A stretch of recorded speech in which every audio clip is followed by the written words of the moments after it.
Bike খুলে কাজগুলো করে অবশ্যই অভিজ্ঞতা আছে, না হলে এভাবে সাহস পাইতো না। তো ভয় পাওয়ার প্রয়োজন নেই, যারা সার্ভিস করতে চান চলে আসতে পারেন।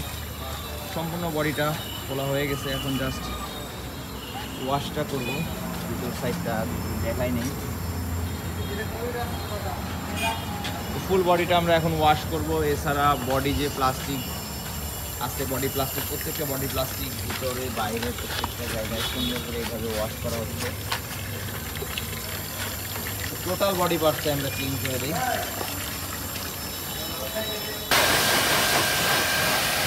ফার্স্টে আমরা পানি মেরে যে ময়লাগুলো ছিল, জমা ময়লাগুলো একটু হালকা করে নেব, কারণ এরপরে বাইকটা ডলে ডলে ওয়াশ করা হবে।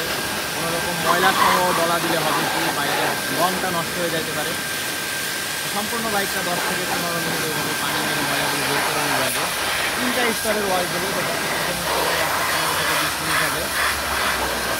ফুয়েল পাম্পটা আমরা ক্লিন করবো অবস্থা মনে হয় না ফুয়েল পাম্প এর আগে কখনো পরিষ্কার করা হয়েছে। বাদামি কালার হয়ে গেছে, ভিতরটা খুললে বুঝতে পারবো। তো আমি ফুয়েলটা ফেলে দেখি ফুয়েলের অবস্থা কী আছে।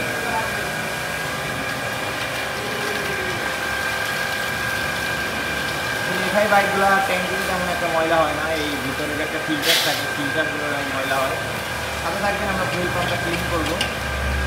ফুয়েল পাম্পটা আমরা খুলছি, ফুয়েল পাম্পের ভিতরে হালকা ময়লা আছে। আর মেন হচ্ছে ফুয়েল যে ফিল্টারটা, যেটা ছাঁকনি বলি আমরা, এইটার ভিতরে ময়লা, এটার অবস্থা খুবই খারাপ। আগে আমরা ফার্স্টে দেখবো যে এটা পরিষ্কার করে কাজ হয় নাকি। ফিল্টারটা আমরা পরিষ্কার করবো, তো WD-40 দিয়ে এটা পরিষ্কার করবো। মনে হচ্ছে অনেক ময়লা আছে ফিল্টারের ভিতরেই।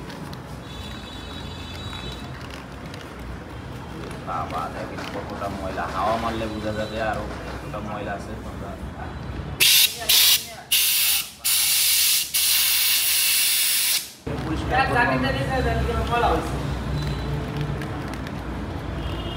যারা এফআই বাইক ইউজ করেন অবশ্যই 8 থেকে 10,000 কিলোমিটার পর পর ফুয়েল পাম্প এবং এফআইটা পরিষ্কার করবেন। সে অনেকেই জানেন না যে এই ফুয়েল পাম্প এফআই পরিষ্কার করতে হয়। প্রচুর ময়লা আটকায় আছে, এটা আমরা এইবার চেঞ্জ করতেছি না, পরের বার চেঞ্জ করে দেওয়া হবে।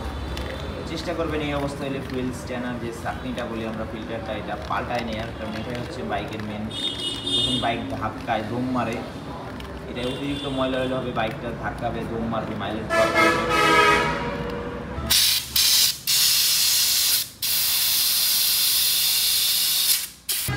তো ভালো করে পরিষ্কার করে দিব আমরা।